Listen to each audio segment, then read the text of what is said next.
नमस्कार दोस्तों, इस वीडियो में आपका बहुत बहुत स्वागत है।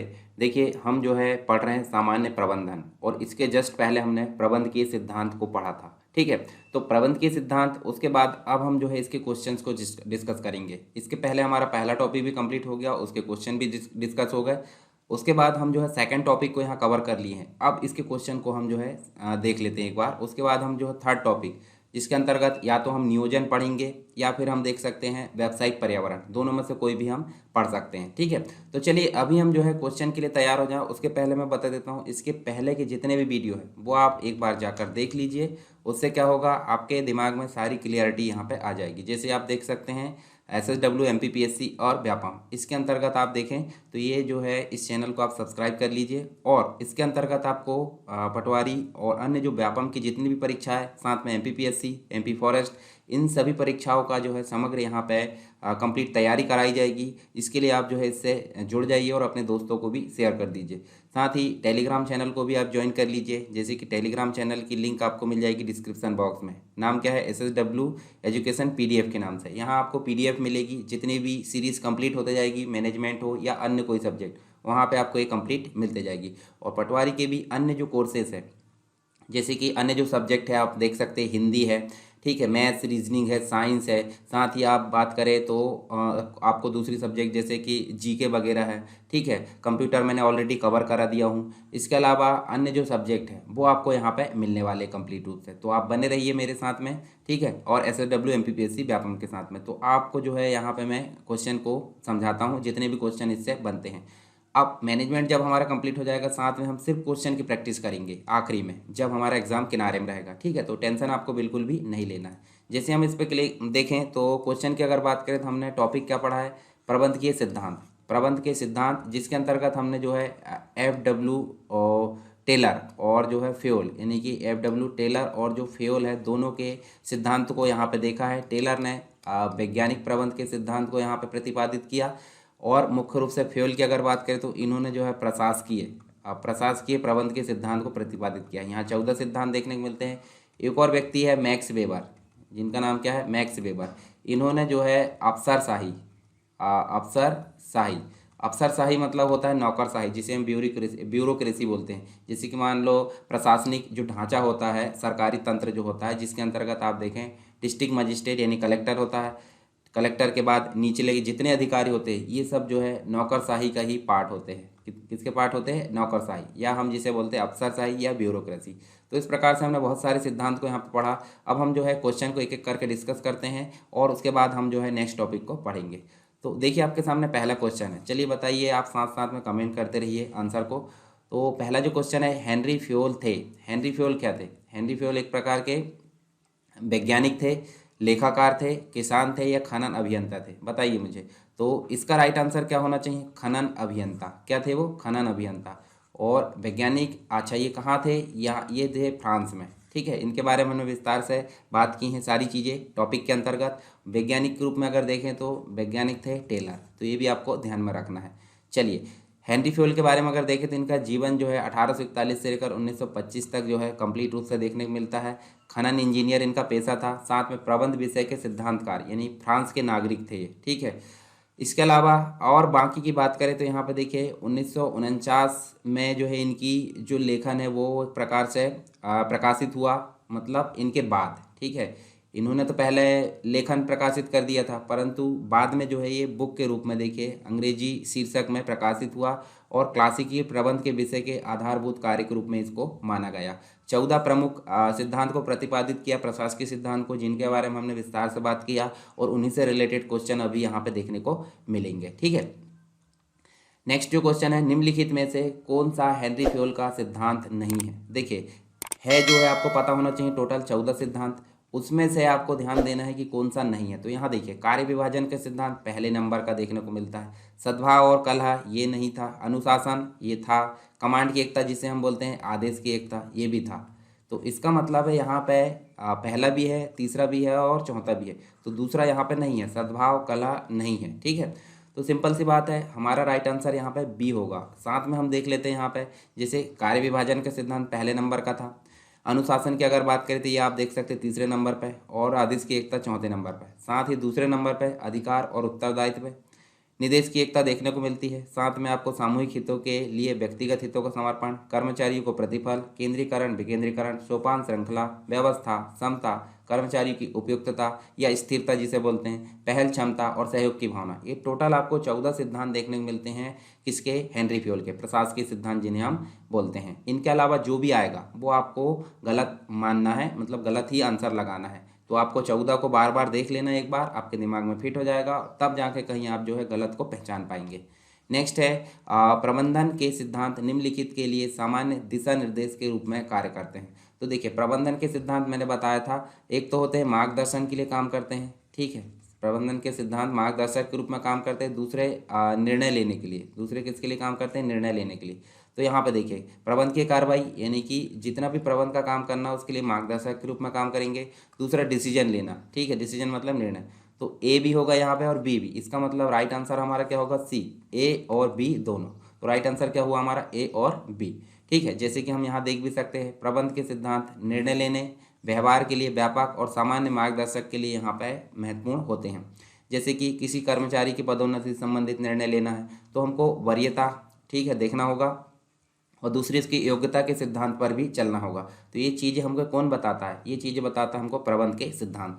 नेक्स्ट है हेनरी फ्योल के रूप में जाना जाता है। हेनरी फ्योल को किस रूप में जाना जाता है, तो हेनरी फ्योल की अगर बात करें तो इनको जो है देखिए वैज्ञानिक प्रबंध के जन्मदाता की अगर बात करें तो ये जो है टेलर है, FW टेलर।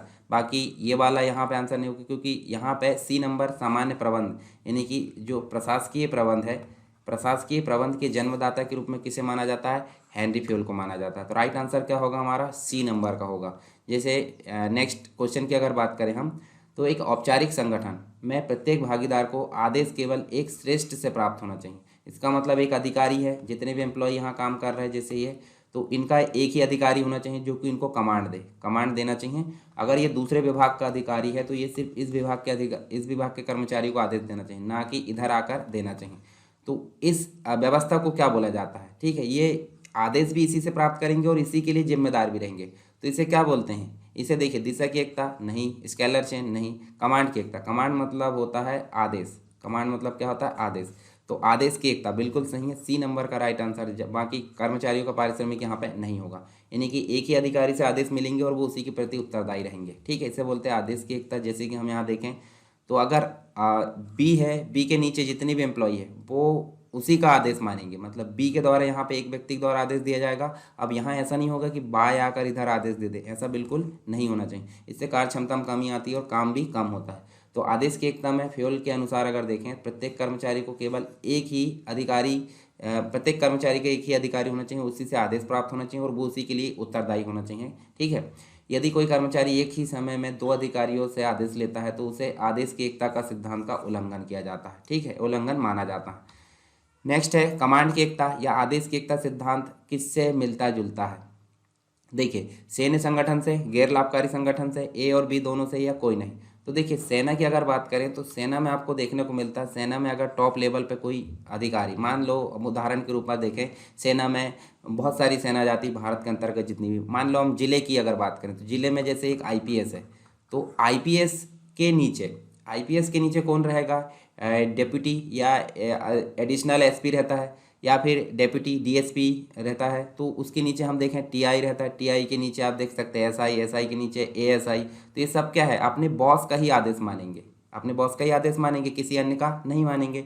उसी प्रकार जो आदेश की एकता है उसी में व्यापार प्रबंधन में जो भी हम देखते हैं तो वो सेना के जो संगठन होते हैं उसी के अनुसार यहाँ देखने को मिलता है। तो ए नंबर का हमारे यहाँ पर राइट आंसर होगा। तो सेना में भी आपको आदेश की एकता देखने को मिलती है और प्रबंध में जो हमने आदेश की एकता सिद्धांत देखे हैं फ्योल का, उसमें भी हमको इसी प्रकार का सिस्टम देखने को मिलता है।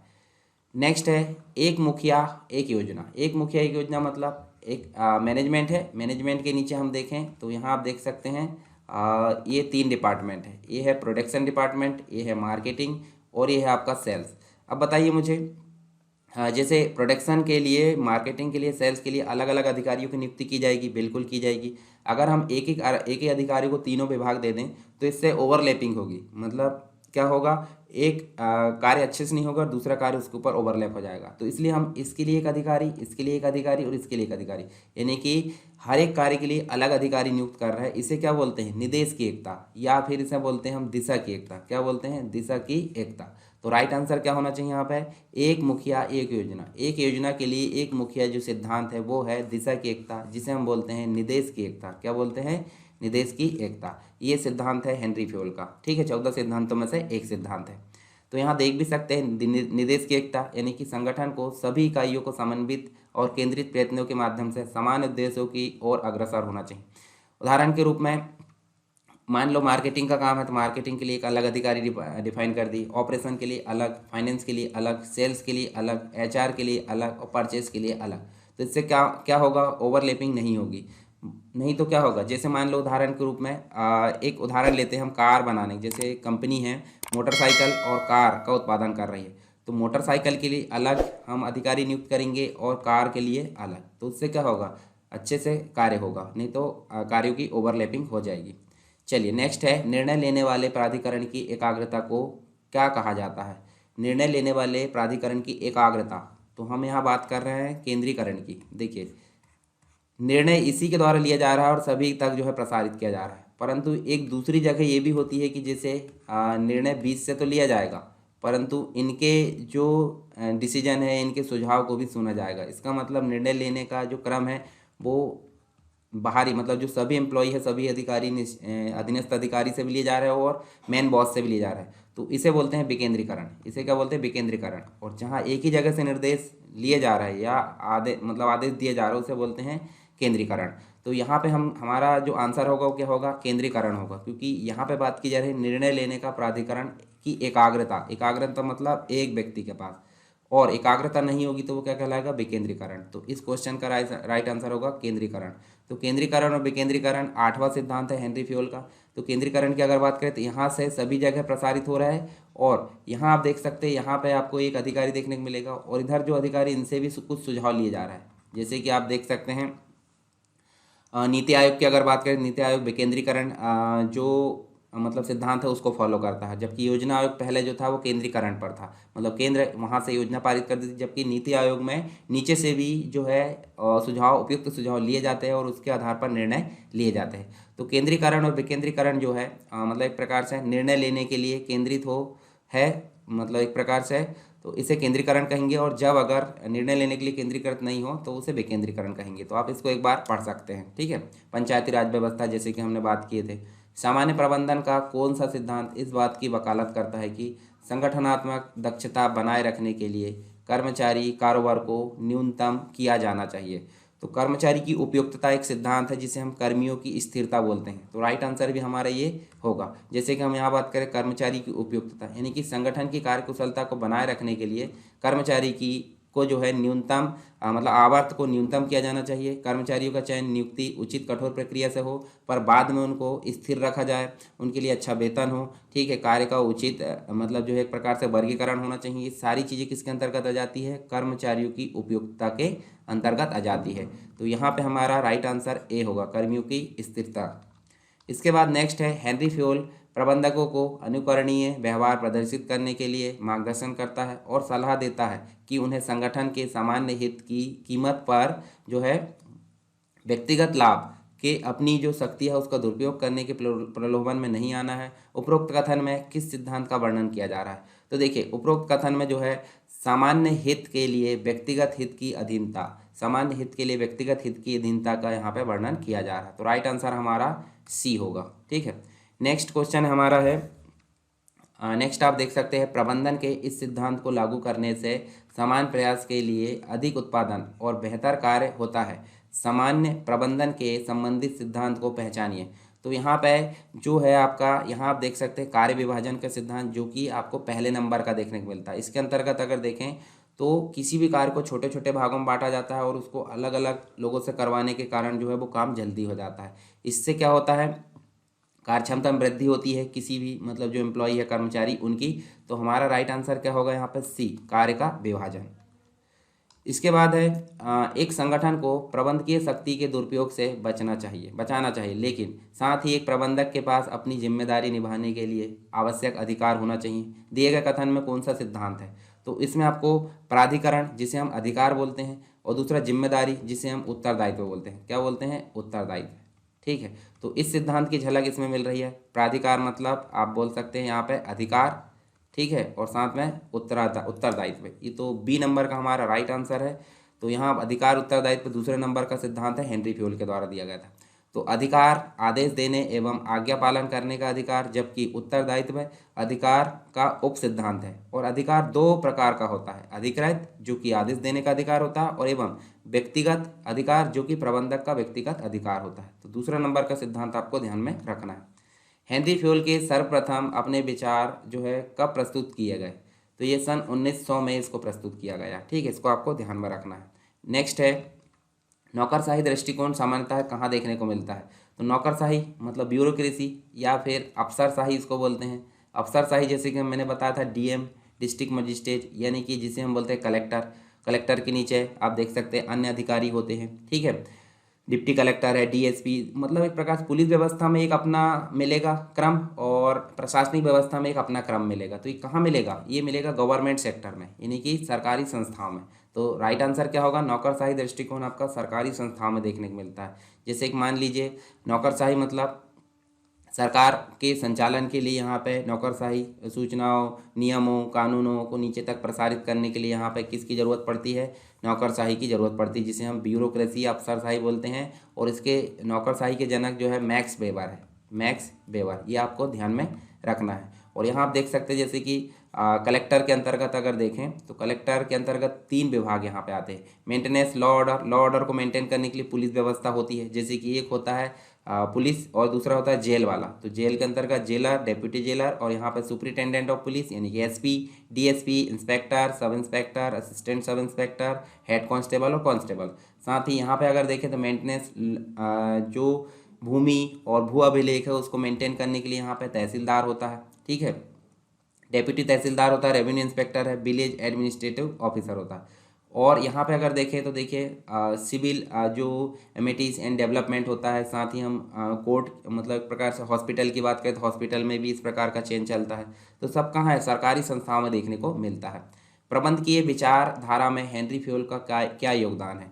प्रबंधकीय विचारधारा में जो हेनरी फ्यूल है उसका क्या योगदान है? तो आप यहाँ देख सकते हैं यहाँ पे जो है प्रबंध की सार्वभौमिकता, इसमें अपनी भूमिका निभाई। औद्योगिक क्रियाओं का वर्गीकरण किया, बिल्कुल सही है। प्रबंध की संपूर्ण विचारधारा का उल्लेख किया, ये भी सही है। तो इसका मतलब डी नंबर का हमारा राइट आंसर होगा, उपरोक्त है सभी। नेक्स्ट है प्रबंधकीय क्रियाएं, यानी प्रबंध के कार्य कौन कौन से हो सकते हैं? तो देखिए नियोजन यानी प्लानिंग होता है, उसके बाद संगठन भी होता है, उसके बाद ये दिया है ए और बी। इसका मतलब दोनों ए और बी, नियोजन भी है और संगठन भी, दोनों यहाँ पे राइट आंसर है। नेक्स्ट है निम्नलिखित में से हेनरी फ्यूल के कार्यों की आलोचना है। तो देखिए हेनरी फ्यूल के कार्यों की आलोचना की अगर बात करें तो देखिए सिद्धांतों, कार्यों तथा तत्वों का दोहराव, बिल्कुल सही है ये। मानवीय तत्वों का सीमित तत्व, ये भी सही है। इसके अलावा प्रबंध शिक्षा की सीमाओं का स्पष्ट उल्लेख नहीं है, ये भी सही है। इसका मतलब डी नंबर यहाँ पे भी राइट आंसर है।